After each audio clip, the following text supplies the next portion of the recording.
Where I am now is never in a million years where I thought I would be with as far as my disease has progressed. And when I look back, there's some things I probably would have done differently, but more than anything, I would have appreciated where I was at that point because I didn't realize what point it could have gone to.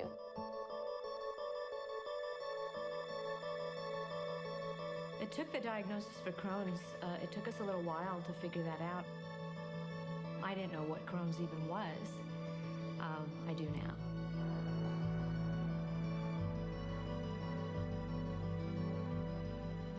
In the last, 5 or 6 years alone, I think I'm equal about time spent out of hospital to time spent in hospital. When one is diagnosed with Crohn's disease, 75 to 90% of the time still he or she will require surgery.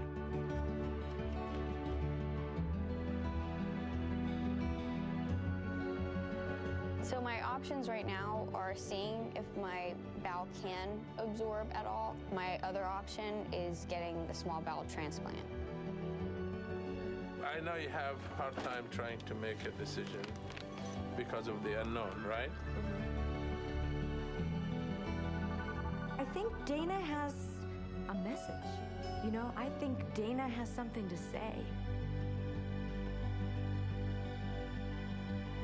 The problem with having something called inflammatory bowel disease is the word bowel, because people don't want to talk about that. If it's going to take someone putting themselves out there to make that difference, I want that to be me.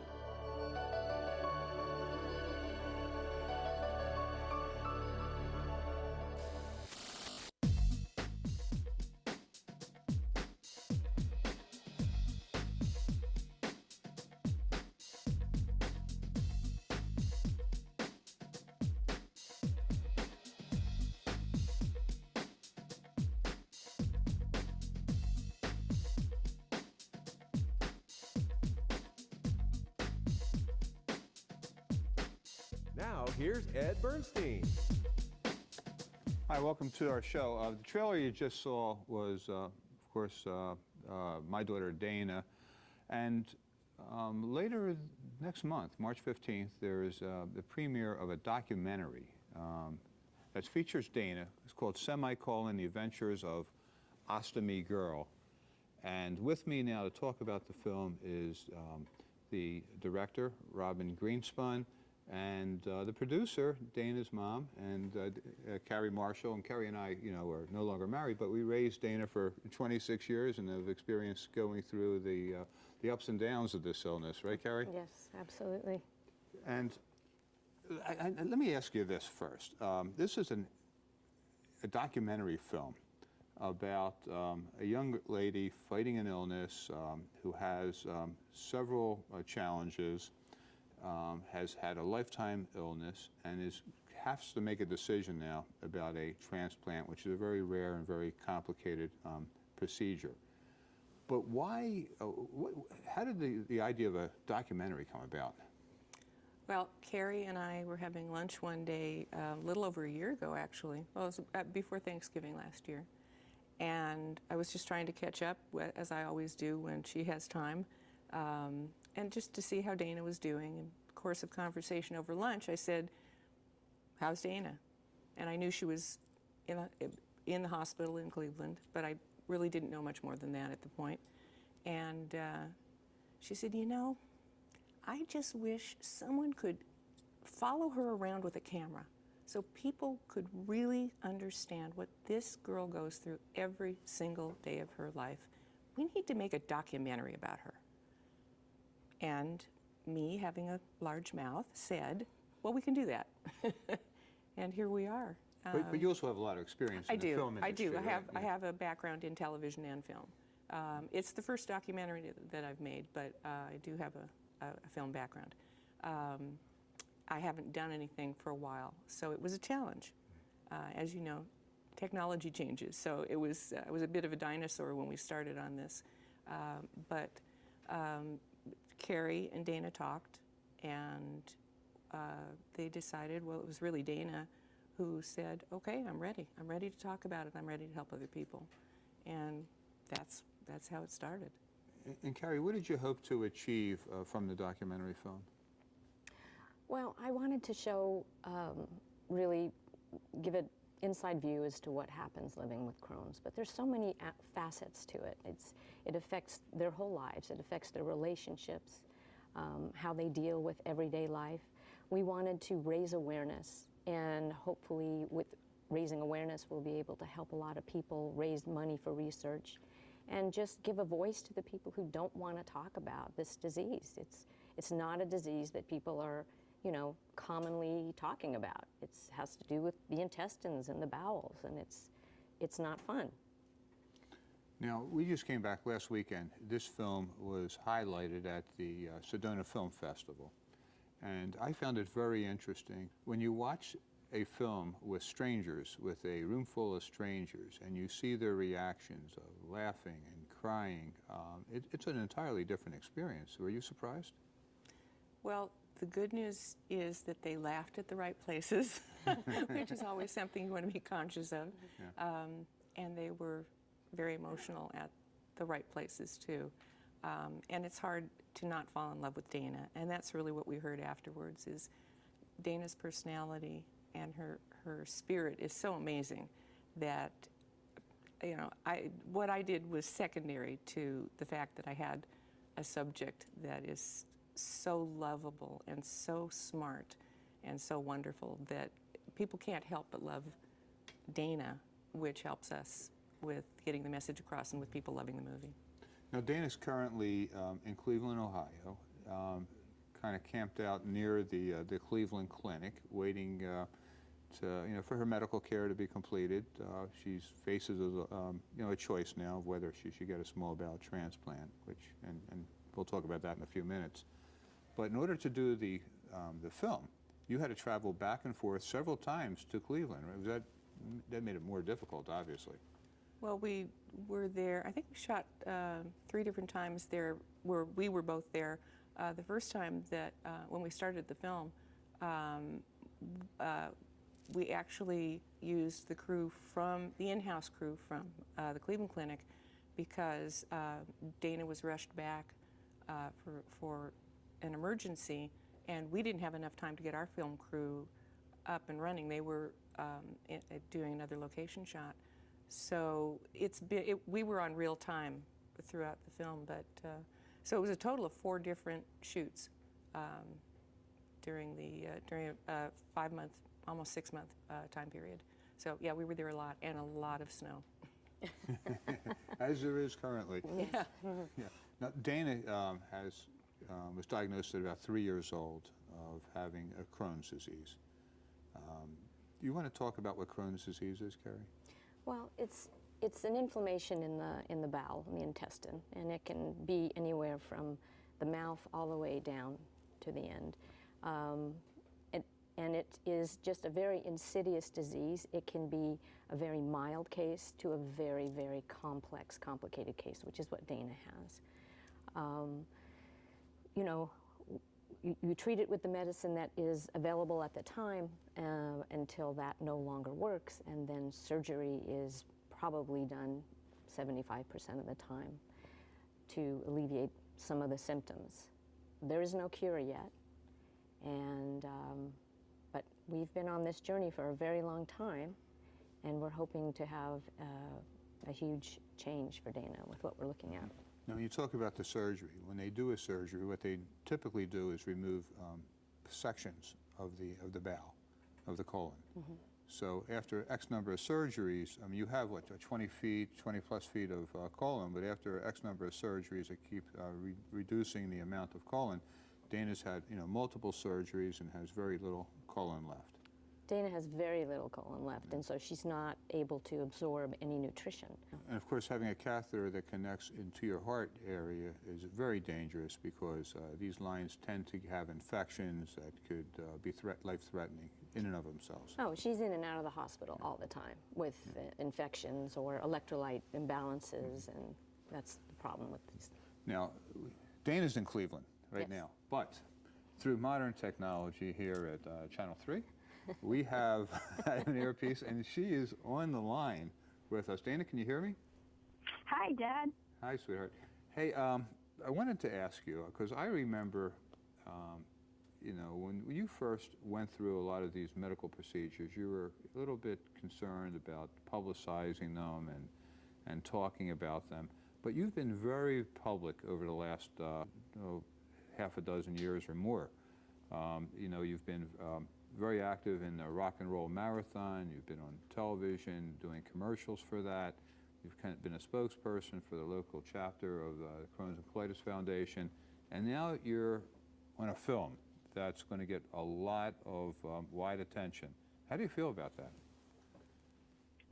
You know what? I feel proud by it. At first, it wasn't easy. It was difficult. It is something that no one does talk about, which is the problem with these illnesses.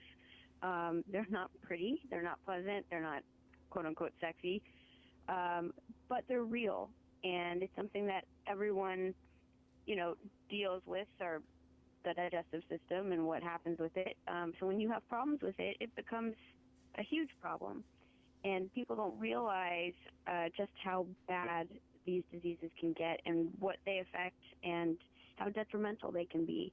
And I got really tired of people saying to me, well, you don't look sick, or, well, you don't seem like you're not feeling well.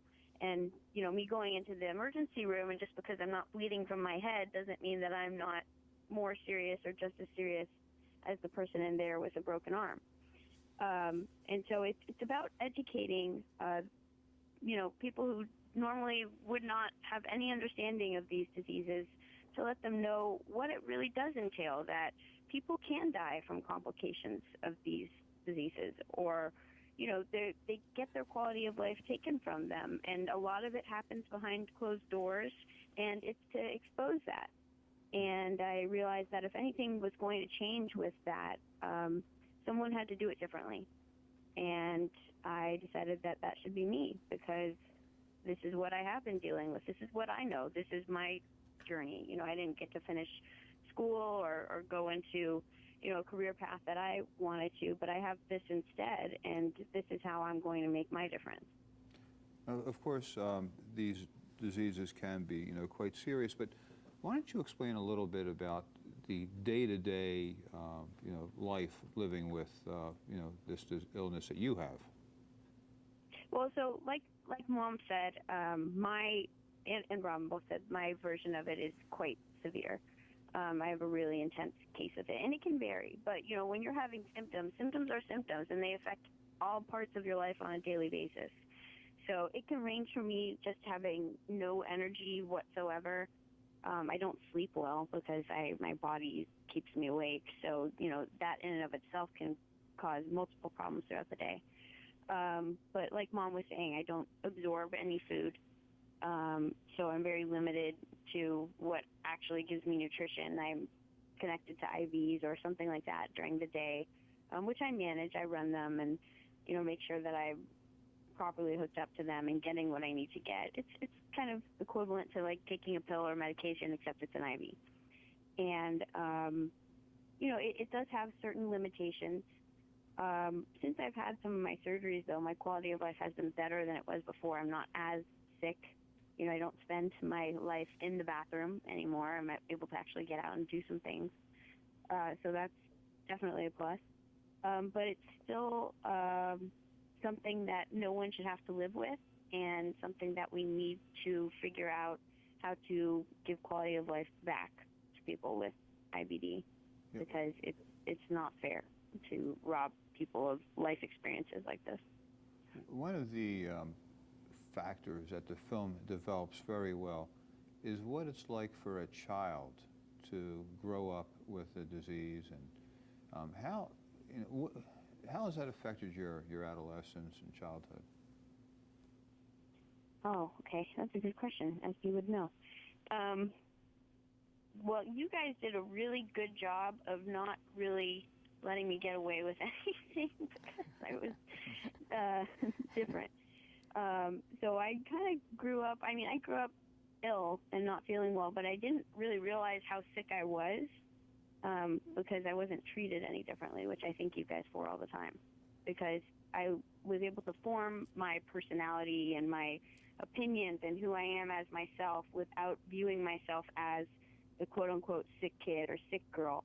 And it wasn't until I got older that I realized, oh my God, that's what everyone views me as. So in not having that be a formative part of me becoming who I am, I'm able to separate that from myself. And so I don't act like the sick girl or the sick kid. That's not what defines me. But it was quite lonely growing up with this illness. I didn't know anyone my age who had it, which was scary.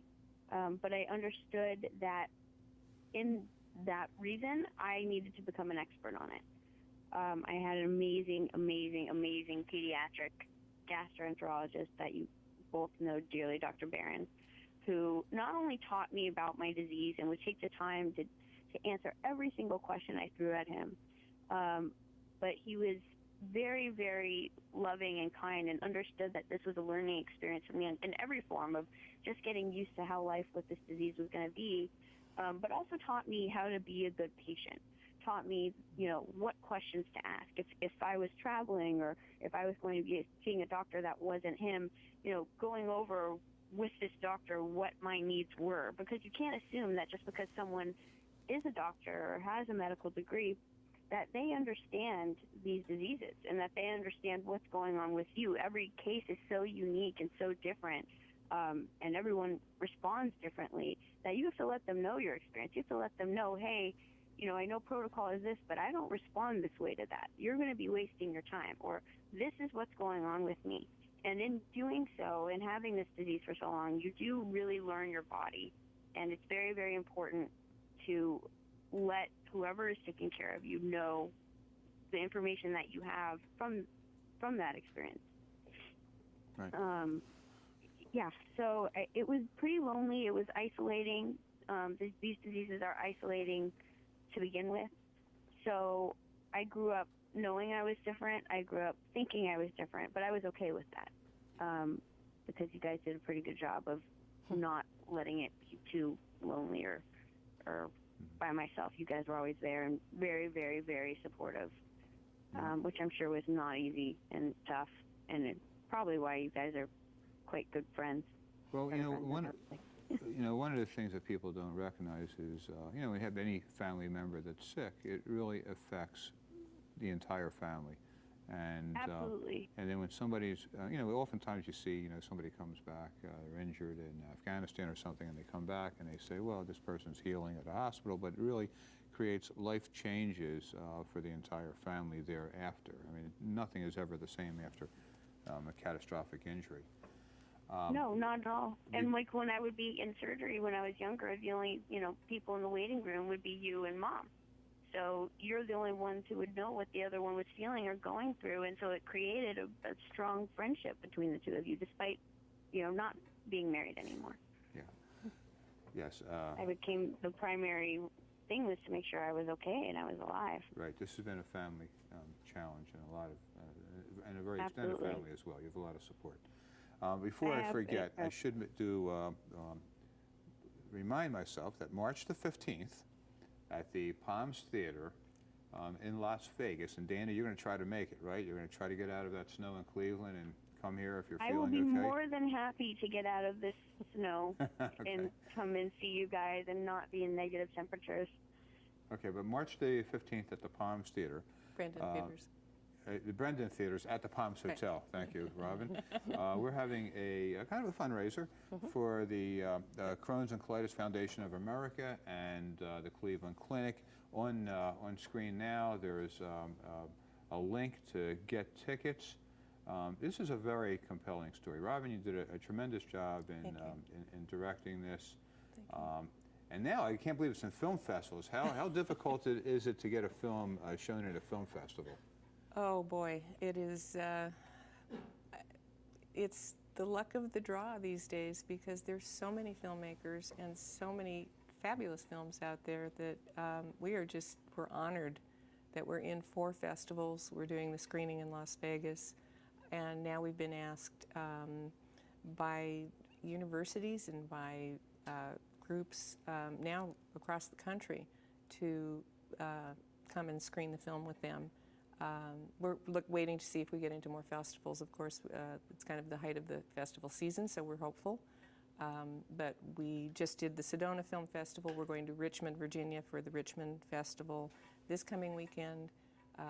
Then we're really excited. After our screening here, we go to Cleveland for the Cleveland International Film Festival, which for us is kind of like coming home. Mm-hmm. And we'll be with Dana for her second home. Mm-hmm. That's warm. And then we go to the Palm Beach Film Festival, so maybe we can warm up a little bit after that. Mm-hmm. And then we'll just see, but well, a lot of potential. We'll just see thing. What is the the object after the film festivals end? What is the goal? Well, the goal has been all along that this film is meant to raise awareness and to be used for educational purposes for families, for the general public to truly understand what this disease is all about, and to help to raise funds for research. You have a family foundation set up in Dana's name at Cleveland Clinic Digestive Disease Institute. And the hope is that we can get the word out that this is a disease that should be talked about. And Dana is an amazing spokesperson for that, and that's what we're hoping to show. We'd love to see it in some sort of broadcast release at some point. And we're working on that too. We're hoping through the film festivals that we'll get enough exposure that someone will want to take this on for broadcast. That's good. And Cari, could you talk a little bit about the decision Dana has to make with the transplant, and why is she at the Cleveland Clinic? She's at the Cleveland Clinic because her case is so complicated that we were actually directed to go somewhere where they know specifically how to deal with her situation. She now is faced with getting on the transplant list for a small intestinal transplant, which is a major surgery. The intestine is the last organ that they have transplanted because it is so difficult. The newest type of transplant. The newest type of transplant, the latest. And so a lot goes with the transplant. You know, life is different. It is a huge commitment for Dana. And it had to be her decision that she was willing to take this on. It can be life-changing. Young women go on to get married and have babies and live a normal life. And that's what we are hoping for and believe will happen for Dana. And Dana, what are some of the, lost my headphone here. What are some of the thoughts you have, positive and negative, about making a decision of getting a transplant? Well, the transplant is, first and foremost, by no means a cure. There is no cure right now. It is something that would give me some quality of life back, but it's not even a treatment, really.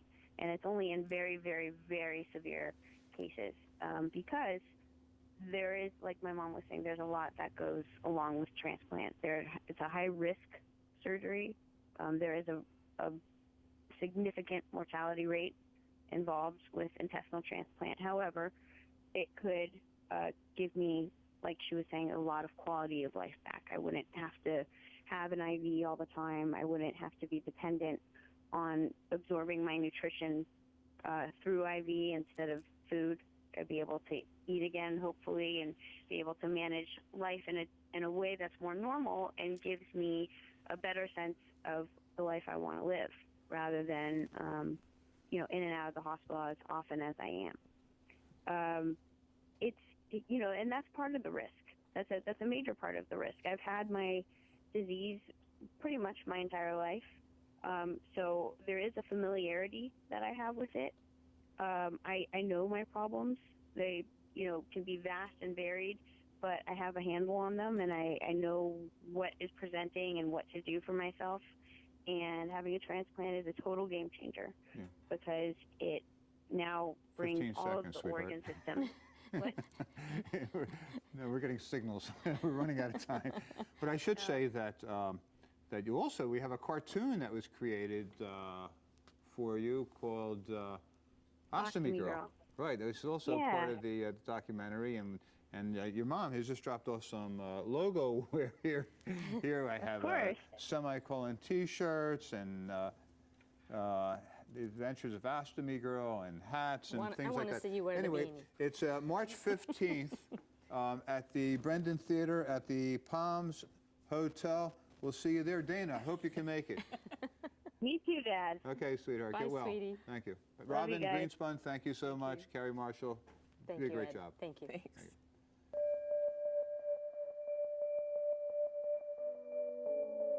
Where I am now is never in a million years where I thought I would be with as far as my disease has progressed. And when I look back, there's some things I probably would have done differently, but more than anything, I would have appreciated where I was at that point because I didn't realize what point it could have gone to.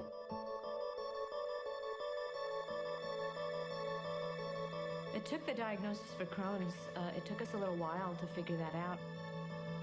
I didn't know what Crohn's even was. I do now.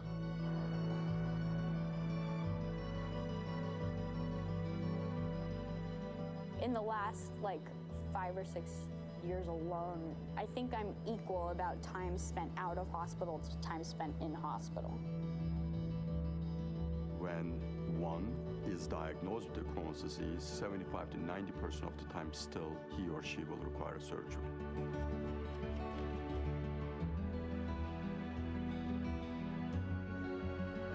So my options right now are seeing if my bowel can absorb at all. My other option is getting the small bowel transplant. I know you have a hard time trying to make a decision because of the unknown, right? I think Dana has a message.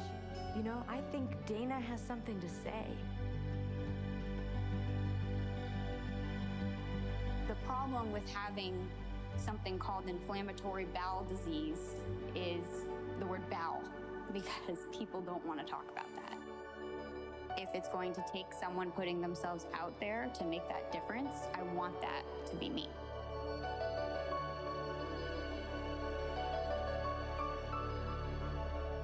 Time can change many things, but what doesn't change is our commitment to serve you. So if you've been injured in an accident, or if you need help in your Social Security or workers' comp case, we can get you the best possible result. Enough said. Call Ed. EdBernstein.com. Accidents don't discriminate. They can happen anywhere to anybody. It really comes down to results. Enough said. Call Ed. I'm Ed Bernstein, and I've been getting those results for nearly 40 years. EdBernstein.com.